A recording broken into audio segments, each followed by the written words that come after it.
በስመ አብ ወወልድ ወመንፈስ ቅዱስ አሐዱ አምላክ።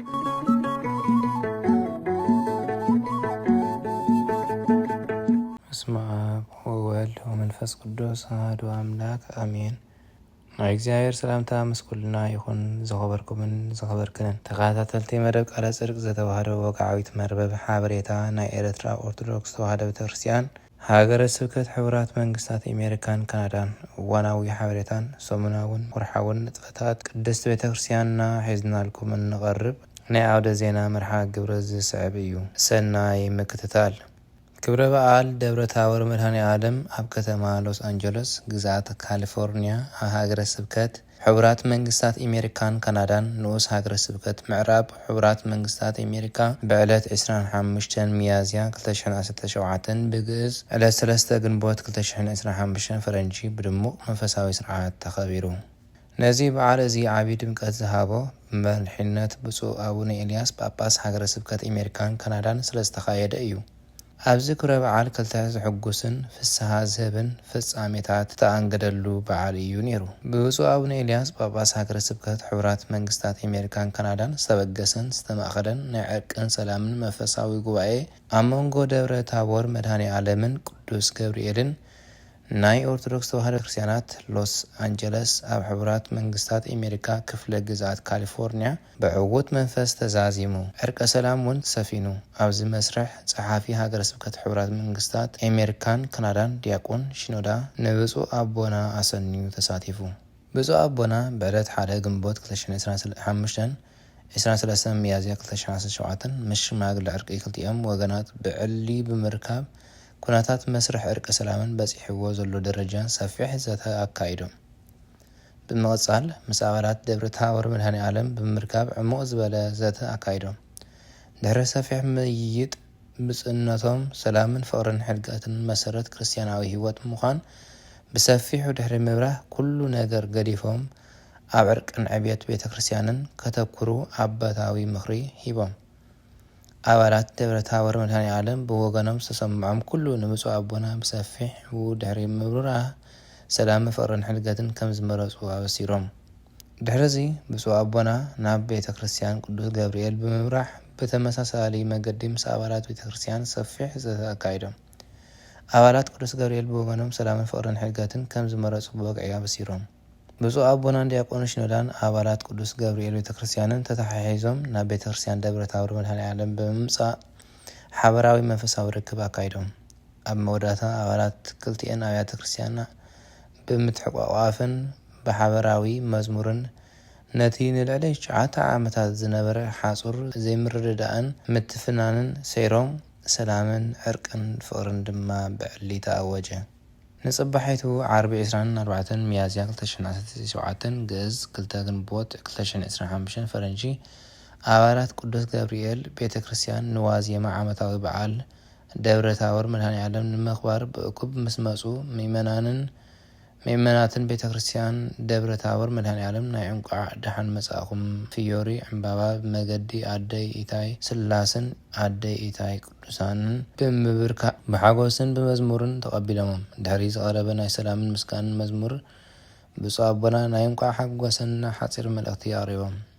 ነቲ በዓል ድርብ ሓጎስ ዝሃበ ድማ ቀሺ በረኸት ኣብ መንበረ ፓትርያርክ ኤርትራ ናይ ወፃኢ ጉዳያት ሓላፊ ሊቀ ትጉሃን ቀሺ ሃብተኣብ ናይ ንኡስ ሃገረ ስብከት ምዕራብ ሕቡራት መንግስታት አሜሪካ መራሒ ስራሕ ከምኡውን ካብ ብዙሓት ከተማታት አሜሪካ ሳን ሆዜ፣ ሳንታ ሮዛ፣ ኦክላንድ፣ ሲያትል፣ ሳን ዲያጎ፣ ላስ ቬጋስ፣ ዳላስ፣ ኢንዲያናፖሊስ፣ ሚልዋኪ፣ ሲንሲናቲ፣ ሎስ አንጀለስን ዓመታዊ በዓል ደብረ ታቦር መድኃኔ ዓለም ከኽብሩ ዝመፁ ልዕሊ 16 ሊቃውንቲ ካህናት ምስታፎም እዩ። ነቲ ናይ ዕርቂ መስርሕ ፍስሓ ወሲኾምሉ። ድሕሪዚ ብፁዕ አቦናን ሊቃውንቲ ካህናትን ብዝወፀ መርሃ ግብሪ መሰረት ስርዓተ ዋዜማ ብዝግባእ በጽሐ። ካብዚ ቀፂሉ ነቲ ክብረ በዓል ከብዕሉ ዝመፁ ሊቃውንቲ ውልደ ክህነት ካብ ዝተፈላለየ ከተማታት ድማ ብሓባር ኣብ ቤተ ክርስቲያን ብምንቃሕ ንኽብሪ ጎይታና መድኃኒትና ኢየሱስ ክርስቶስ ዝምልከት ስርዓተ ማህሌት ብትግሃት ተምሳሊ መላእክትን ከብጽሑ ድሕሪ ምሕዳሮም ብመሪሕነት ብፁዕ አቡነ ኤልያስ ስርዓተ ቅዳሴ ተሰርዐ።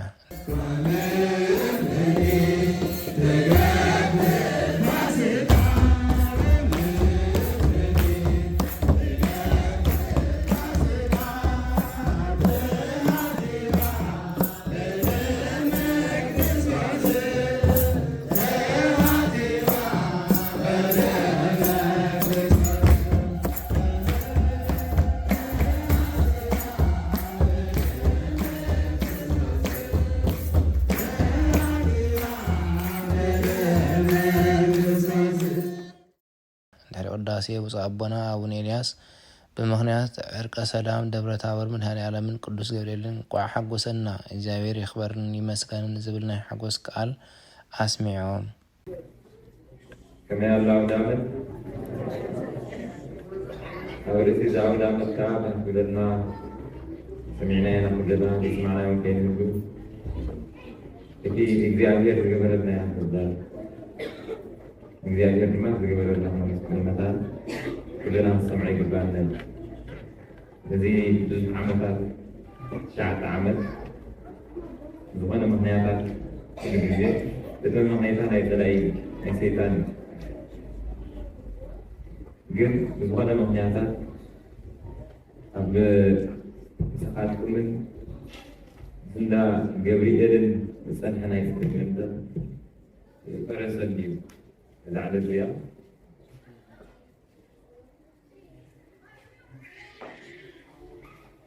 ንሱ ዝፈረሰል እዩ ማለት እግዚአብሔር ይመስገን ትማሊ ሐሙስ ቅድሚኡ እዚኦም ናይ ዓዲ ኮሚቴ ተባሂሉ ብፍቃድ ሃገረ ስብከት ዝወፁ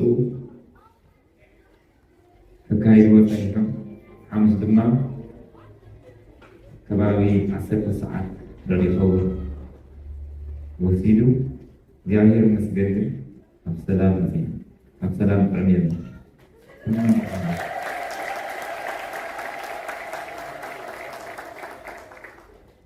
ሰላም ጽቡቅ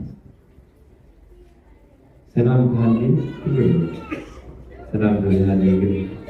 ሁሉ አይረከብም ክርስቶስ ግን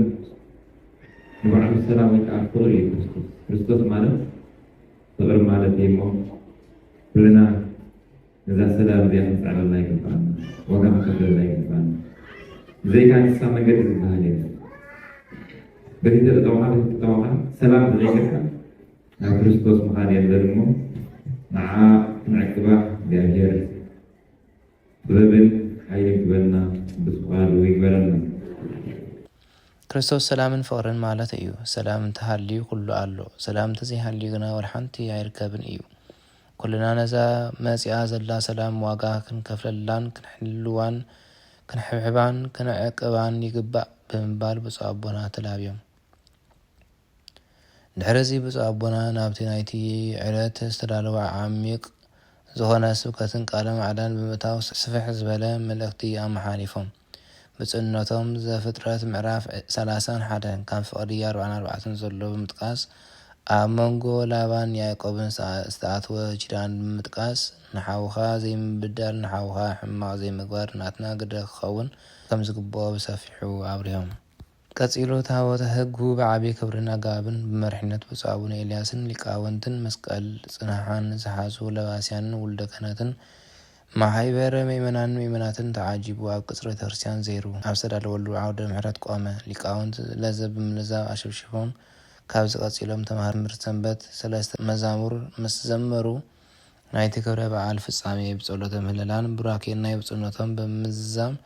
ብፁዕ ኣቦና ሊቃውንቲ ካህናትን ዲያቆናትን ህዝበ ክርስቲያንን ናብ ዝተዳለወ ናይ ምሳሕ እንግዶት ኣምርሑ ክብረ በዓል ደብረ ሰላም መድኃኔዓለም ቤተ ክርስቲያን ግራንድ ራፒድ ሚሽጋን በድምቀት ተኸቢሩ ክብረ በዓል ናይቲ ኣብ ክፍለ ግዛኣት ሚሽጋን ከተማ ግራንድ ራፒድ እትርከብ ቤተ ክርስቲያን መድኃኔዓለም ካብ ዝተፈላለያ ከተማታት ኣሜሪካን ካናዳን ዝመፁ ካህናትን መምህራንን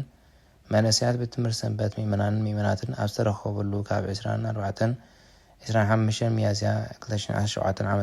ግእዝ ወርሒ 5/3/2025 ዓ.ም ፈረንጂ ብድምቀት ተኸቢሩ እዚ ብምእመናን ካብ ነዊሕ ግዜ ምድለዋት ክግበረሉ ፀንሐ ክብረ በዓል ዓርቢ ሰዓት 4 ድሕሪ ቀትሪ ዋዜማ ተቆይሙ ቀዳም ሰዓት 2 ናይ ለይቲ ድማ ስብሐተ ማህሌት ተቆይሙ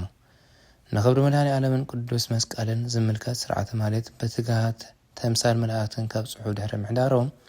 ጸሎተ ቅዳሴ ተሰሪዑ በተምሃሮ ቤት ትምህርቲ ሰንበት መዝሙር ምስ ቀረበ ነቲ ዕለት ዝምልከት ትምህርቲ ብቀሲስ መሓሪ ቀሲስ ኪዳነ ማርያም ተዋሂቡ ቀፂሉ ታቦተ ሕጉ ብዓብዪ ክብርን ኣገባብን ብመርሕነት ሊቃውንትን መስቀል ጽንሓን ዝሓዙ ለባስያንን ወልደ ክህነትን ማህበረ ምእመናትን ተዓጂቡ ኣብ ቀጽሪ ቤተክርስትያን ዘይሩ ኣብ ዝተዳለወሉ ኣውደ ምሕረት ቆመ። ሊቃውንት ለዘብ ብምልዛብ ኣሸብሺቦም ናይ ክብረ በዓል ፍጻሜ ብጸወት ምህለላን ቡራኬን ተዛዘመ። እምበኣር ክቡራት ተኸታተልቲ ንሎሚ ዝበልናዮም ዜናዊ መሰናድኦታት እዚ ክትከታተልዎ ጽንሐኩም እዩ ነይሩ። ኣብ ዝመጽእ ግዜ ብካልእ ዜናዊ መሰናድኦታት ክሳብ እንረኸብ ሰላም እግዚአብሔር ምስ ኩልና ይኹን። ስብሐት ለእግዚአብሔር ልዑል ወለወላዲቱ ድንግል ወለመስቀሉ ክቡር አሜን።